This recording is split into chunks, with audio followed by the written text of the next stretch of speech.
Those of us who are old enough to have experienced the early web browsers in the 1990s also remember the world before Google. With the number of websites exploding, it became crucial to develop tools that would find the content user was looking for, and it was impossible to look over the entire internet. Well, in the early times, it kind of still was possible. Some of the early search engines include Yahoo and Alta Vista, but they were soon overtaken by Google. The core of the future Google search engine and Google as a company was the PageRank algorithm. It was developed by Larry Page and Sergey Brin at Stanford University in 1996 as a part of their research project. In 1998, Page and Brin published a paper titled The Anatomy of a Large-Scale Hypertextual Web Search Engine, which introduced the PageRank algorithm to the academic community. This paper demonstrated how the algorithm could be used to improve the quality of search results, considering both the relevance of pages and their relative importance within the web link structure. Later that year, Page and Brin founded Google, and the PageRank algorithm became a core component of the company's search engine. From a financial perspective, the web search turned profitable by selling search items. Google's early success was largely attributed to the effectiveness of PageRank in delivering relevant and high-quality search results. This set it apart from other search engines at the time. As Google continued to grow, the company refined and updated the algorithm to account for new factors, such as personalization and the evolving nature of the web. In this video, we will look at how the algorithm works, how it has become modified since, and where this approach can be used outside web search. The PageRank algorithm works by analyzing the link structure of the internet to determine the importance of web pages. It operates on the assumption that a page is more important if it receives links from other important pages. Let's see how it works step by step. The internet is represented as a directed graph where each web page is a node and each hyperlink between pages is a directed edge.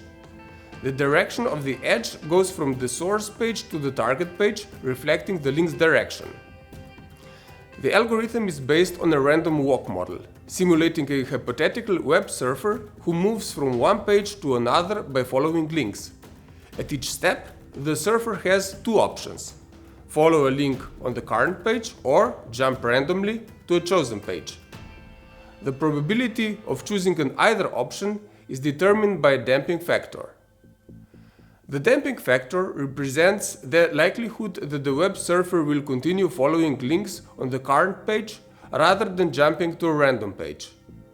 The damping factor ensures that the algorithm converges to a unique page rank value for each page, and it helps to prevent rank sinks or rank leaks.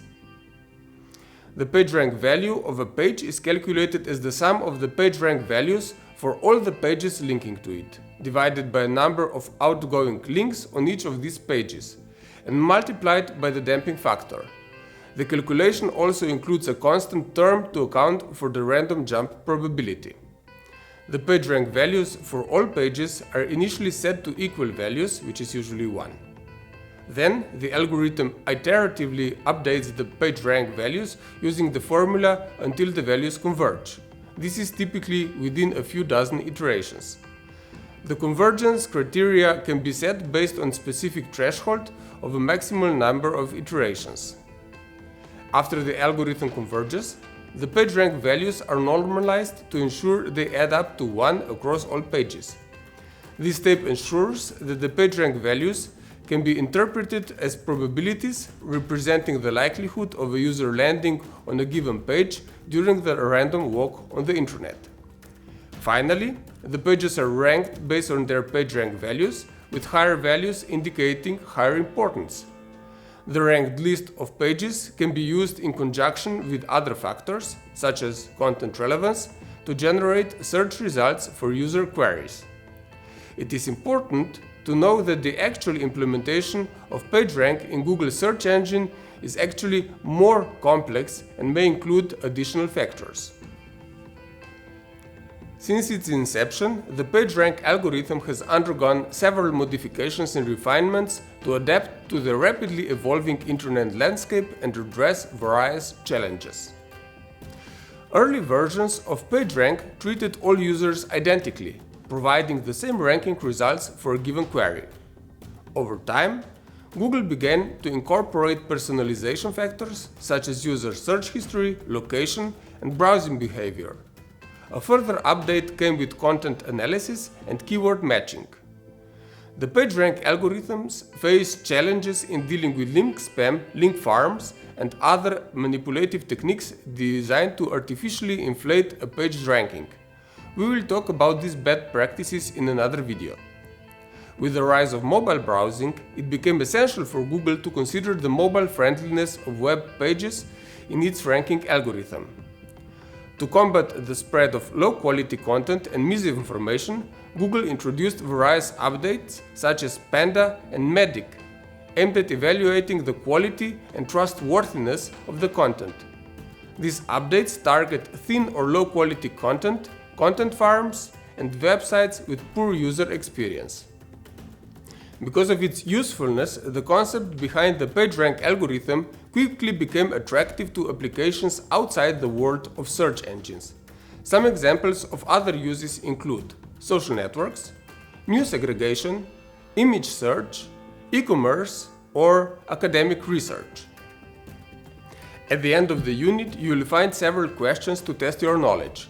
Here is one of the questions. What is the primary purpose of the PageRank algorithm? To rank web pages based on their importance, to analyze the content of web pages for keywords, to crawl and index web pages for search engines, or to compress pages for faster loading times.